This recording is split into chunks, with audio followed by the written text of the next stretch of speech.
नमस्कार, lead India news में आपका बहुत बहुत स्वागत है। मैं हूं डॉक्टर तरुणा एस गौड़। ऊंचे महल सुहाने सब रघुवर के हैं, लेकिन रघुवर से मांगा नहीं, रघुवर ने दिया भी नहीं। फिर राघव का धन कौन ले गया? 8 लोगों को हिरासत क्यों मिली? ट्रस्ट के 2 बड़े प्रभावी लोगों ने इस्तीफा क्यों दिया? एसआईटी ने अपनी जांच में क्या बताया? सब जानेंगे इस वीडियो में, क्योंकि इस घटना से राम भक्तों की आस्था तो आहत हुई ही है, साथ ही साथ ट्रस्ट से विश्वास भी कहीं ना कहीं डगमगा रहा है। इसके पहले सिलसिलेवार ढंग से टाइमलाइन को समझते हैं। 7 जून 2026 को अखिलेश यादव ने सोशल मीडिया पर अपने एक्स पर एक पोस्ट किया और आरोप लगाया कि राम मंदिर के चढ़ावे के करोड़ों रुपए गायब हो गए हैं, और उन्होंने मांग की कि इस मामले में न्यायपालिका को खुद संज्ञान लेना चाहिए। इस बयान के बाद 8 से 10 जून के बीच राम मंदिर ट्रस्ट ने सफाई दी, जिसे अखिलेश यादव ने पर्याप्त नहीं बताते हुए फिर से अपनी मांग को दोहराया। जब मामला शांत होता नजर नहीं आया तो 14 जून 2026 को उत्तर प्रदेश सरकार ने 3 सदस्यीय एसआईटी का गठन किया। जांच हुई, पूछताछ हुई और 23 जून 2026 को एसआईटी ने अपनी प्रारंभिक यानी प्रिलिमिनरी रिपोर्ट उत्तर प्रदेश सरकार को सौंपी। इस मामले में अब जाकर 25 जून को फॉर्मली राम मंदिर ट्रस्ट की ओर से एफआईआर दर्ज करवाई गई है और चंदे के कामकाज को देखने वाले एसआईटी के जांच के दायरे में आए हुए 8 लोगों को भी पुलिस ने हिरासत में लिया। इनमें टिन्नू यादव चंपत राय के सहयोगी हैं। दान पात्र की चाबियां इन्हीं के पास होती थी। अनुकल्प मिश्रा दान की गिनती करने वाले थे। लवकुश मिश्रा ये अनुकल्प मिश्रा के साले हैं और इनके घर 10 लाख कैश मिला। इसके अलावा मनीष यादव ये टिन्नू यादव के भतीजे हैं, इनके घर भी कैश मिला। 8 लोगों में और सुभाष श्रीवास्तव, अविनाश शुक्ल, करुणेश पांडे, रमाशंकर मिश्र ये सभी दान की गिनती के काम में लगे हुए थे। घटनाक्रम की बात करें तो 23 जून 2026 को एसआईटी ने अपनी प्रारंभिक रिपोर्ट उत्तर प्रदेश सरकार को सौंपी। ये रिपोर्ट विश्वास पंत ने गृह विभाग को सौंपी थी। साथ ही कहा था कि अंतिम रिपोर्ट नहीं है और 10-15 दिनों में फाइनल रिपोर्ट लगाई जाएगी।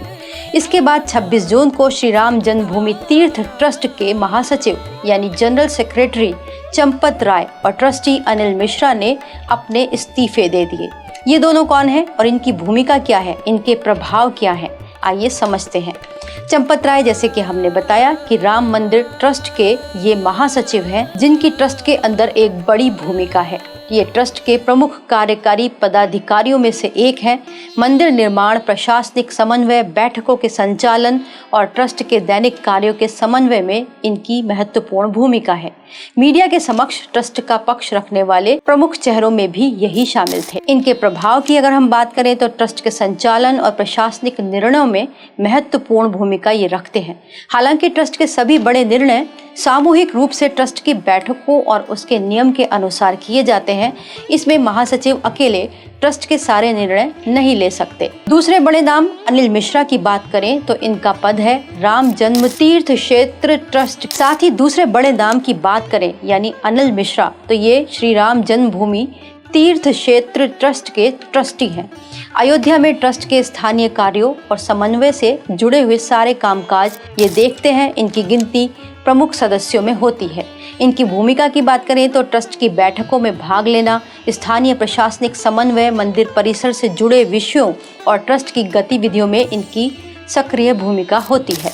कई सार्वजनिक कार्यक्रम में ट्रस्ट का ये प्रतिनिधित्व भी करते हैं। प्रभाव की बात करें तो ट्रस्ट के वरिष्ठ सदस्यों में से एक होने के कारण निर्णय प्रक्रिया में इनका महत्वपूर्ण योगदान होता है, लेकिन वो भी ट्रस्ट के सामूहिक निर्णय तंत्र का हिस्सा है। किसी एक ट्रस्टी के पास अकेले निर्णय लेने की क्षमता नहीं होती। कुल मिलाकर अब एसआईटी की प्रारंभिक जांच के 2 दिन बाद 25 जून को श्री राम जन्मभूमि तीर्थ क्षेत्र ट्रस्ट के कृष्ण मोहन की शिकायत पर एफआईआर दर्ज हो गई है। हालांकि एफआईआर में मंदिर ट्रस्ट का अभी तक सीधे कोई रोल नहीं दिखाया गया। एसआईटी ने ट्रस्ट के पदाधिकारियों से पूछताछ की थी, उसमें भी ट्रस्ट के पदाधिकारियों के खिलाफ सीधे आरोप नहीं है। फिर एसआईटी रिपोर्ट की क्या खास बातें हैं? प्रारंभिक रिपोर्ट के आधार पर दान की नकदी के प्रबंधन में प्रथम दृष्टया यानी प्राइमा फेसी गंभीर अनियमितताओं के संकेत मिलते हैं। नकदी गिनने वाले कुछ कर्मचारी सहयोगियों की भूमिका संदिग्ध पाई गई है। कुछ आरोपियों के घर से कथित रूप में बड़ी मात्रा में नकदी भी बरामद हुई। कुछ दान पात्रों की चाबियों की कस्टडी को लेकर भी सवाल उठे। इन प्रारंभिक निष्कर्षों के आधार पर ही एफआईआर दर्ज करने की सिफारिश की गई। फिलहाल एफआईआर दर्ज हो गई है, इस्तीफे हो चुके हैं, लेकिन जीवन भर और जीवन के हजारों साल बाद भी सदियों तक वनवास भोगने वाले राम जी के साथ बार बार इस तरीके की घटनाएं होती रहती हैं।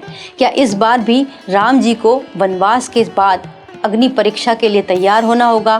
क्या होगा राम मंदिर ट्रस्ट और न्यास का? क्या होगा इन पदाधिकारियों का? वीडियो को लाइक करें, हमारे चैनल को सब्सक्राइब करें। हमारे वीडियो सबसे पहले देखने के लिए बेल आइकन प्रेस करना ना भूलें।